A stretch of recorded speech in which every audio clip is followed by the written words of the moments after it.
Hello all, welcome to Pavi's Cousins. இன்னைக்கு நம்ம சேனல்ல பார்க்க போற ஸ்பெஷல் ரெசிபி சாட் சட்னி. இன்னைக்கு ரெண்டு வகையான சட்னி பார்க்க போறோம். ஒன்னு வந்து புளி, இஞ்சி, வெல்லம்லாம் சேர்த்து இது வந்து ஒரு டிஃபரண்ட் டேஸ்ட்ல இருக்கக்கூடிய ஒரு புளி சட்னி. இன்னொன்னு கொத்தமல்லி, புதினா, பச்சை மிளகாய்லாம் சேர்த்து இது கொஞ்சம் காரசாரமான சட்னி. இந்த ரெண்டு சட்னியும் எப்படி பண்றதுன்னு பார்க்கலாம் வாங்க. முதல்ல நம்ம பண்றது green சட்னி தான். அதுக்கு தேவையான பொருட்கள் என்னென்னன்னு நான் இதில் லிஸ்ட் பண்ணியிருக்கேன். ஒரு மிக்ஸி ஜாரில் 1 கப் அளவுக்கு கொத்தமல்லி எடுத்திருக்கேன், 1/2 கப் அளவுக்கு புதினா இலைகள், 2லேருந்து 3 காரத்துக்கு தகுந்த மாதிரி பச்சை மிளகாய், 1 இன்ச் இஞ்சி, 2லேருந்து 3 பல் பூண்டு, 1 டேபிள் ஸ்பூன் பொட்டுக்கடலை, 1 teaspoon garam masala, 1 teaspoon chaat masala, 1 teaspoon ஜீரகத்தூள், தேவையான அளவுக்கு உப்பு, அப்புறமா கொஞ்சமாக எலுமிச்சை சாறு சேர்த்து இதை நல்லா ஸ்மூத்தாக அரைச்சிடலாம். அவ்வளோதான், நம்மளுடைய சட்னி ரெடி ஆகிடுச்சு. ரொம்ப சிம்பிளாக ஈஸியாக ரெடி ஆகிடுச்சு. பார்த்தீங்களா எவ்வளோ சிம்பிளாக சூப்பராக ரெடி ஆகிடுச்சு. இந்த சட்னி வந்து நம்ம எல்லா வகையான சாட் ஐட்டம்ஸுக்கும் இதை சைட் டிஷ்ஷாக யூஸ் பண்ணிக்கலாம். சமோசா, கட்லெட்டு, சென்னா சமோசா, சாட் ஐட்டம்ஸ், மசாலா பூரி எல்லாத்துக்குமே இதை நீங்கள் யூஸ் பண்ணலாம். இல்லைனா கூட ப்ரெட்டில் ஸ்ப்ரெட் பண்ணி நம்ம சாண்ட்விச் யூஸ் பண்ணுறதுக்கு கூட இந்த சட்னி ரொம்ப சூப்பராக இருக்கும். நீங்கள் ட்ரை பண்ணி பாருங்கள். அடுத்து புளி சட்னி பண்ண போகிறோம். புளி சட்னிக்கு தேவையான பொருட்கள் என்னென்னு நான் அதில் லிஸ்ட் பண்ணியிருக்கேன்.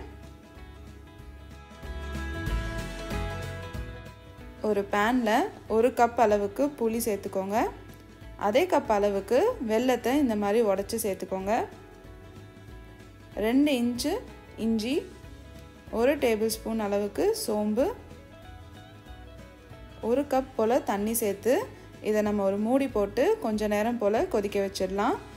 இந்த புளி நல்லா கரைஞ்சி நல்லா சாஃப்டாகிற அளவுக்கு இது நல்லா கொதிச்சு வரட்டும். இப்போ ஒரு 10 நிமிஷம் ஆயிடுச்சு. பாருங்கள், வெல்லம்லாம் நல்லா கரைஞ்சி புளியோட நல்லா மிக்ஸ் ஆகிருக்கு. புளியும் நல்லா சாஃப்டாக சூப்பராக வந்திருக்கு பாருங்கள். இதை நல்லா மிக்ஸ் பண்ணிக்கோங்க.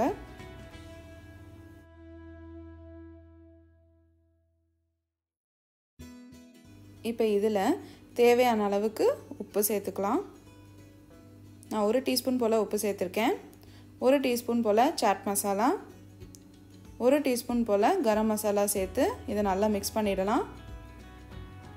1 டீஸ்பூன் போல் மிளகாய்த்தூள், இதையும் நல்லா மிக்ஸ் பண்ணிவிடுங்க.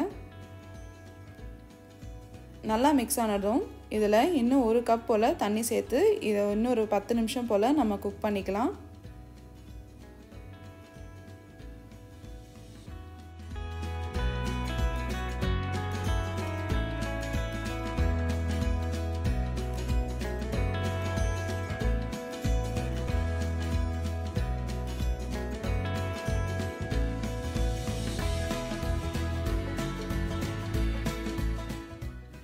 இப்போ ஒரு 10 மினிட்ஸ் ஆயிடுச்சு. பாருங்கள், எல்லாமே நல்லா குக் ஆகியிருக்கு. இப்போ ஸ்டவ் ஆஃப் பண்ணிவிட்டு இது கொஞ்சம் நேரம் போல் சூடாறி இருக்கட்டும்.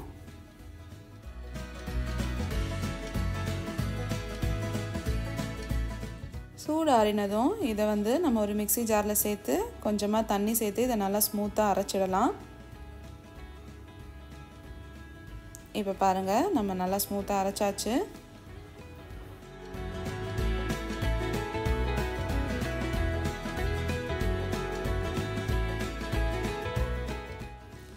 இந்த புளி சட்னி வந்து நல்லா ஸ்மூத்தாக திக்கான கன்சிஸ்டன்சியில் இருந்தால் தான் ரொம்ப சூப்பராக இருக்கும். நம்ம புளியெல்லாம் சேர்த்து அரைச்சிருக்கிறதுனால புளியில் ஏதாவது சீட்ஸ் இல்லைனா அந்த சக்கை ஏதாவது இருந்தால் அந்த சட்னியில் வந்து நமக்கு சாப்பிடும்போது அது நல்லா இருக்காது. அதனால் இதை இந்த மாதிரி ஒரு சல்லடையில் வச்சு அதை நல்லா வடிச்சிடுங்க.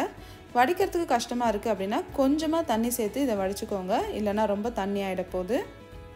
இந்த மாதிரி சைடில் ஒட்டி இருக்கிறதையும் நம்ம எடுத்துக்கலாம்.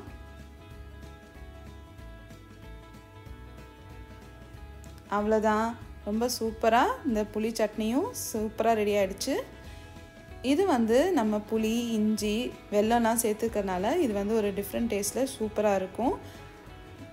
நீங்களும் இதை ட்ரை பண்ணி பாருங்கள். இதுவுமே நம்ம சாண்ட்விச்சு சாட் ஐட்டம்ஸில் சென்னா மசாலா பொரிக்கு எல்லாமே இதையும் சேர்த்து மிக்ஸ் பண்ணிக்கலாம். ரொம்ப சூப்பராக இருக்கும். உங்களுக்கு இந்த ரெசிபி ரெண்டுமே பிடிச்சிருக்குன்னா நீங்களும் ட்ரை பண்ணி பார்த்துட்டு எப்படி இருக்குன்னு எனக்கு கமெண்ட் பண்ணுங்கள். மறக்காமல் பவிஸ் குசைன்ஸ்க்கு சப்ஸ்கிரைப் பண்ணுங்கள். ஈஸியாக சமைச்சு நல்லா டேஸ்ட்டாக சாப்பிடுங்க.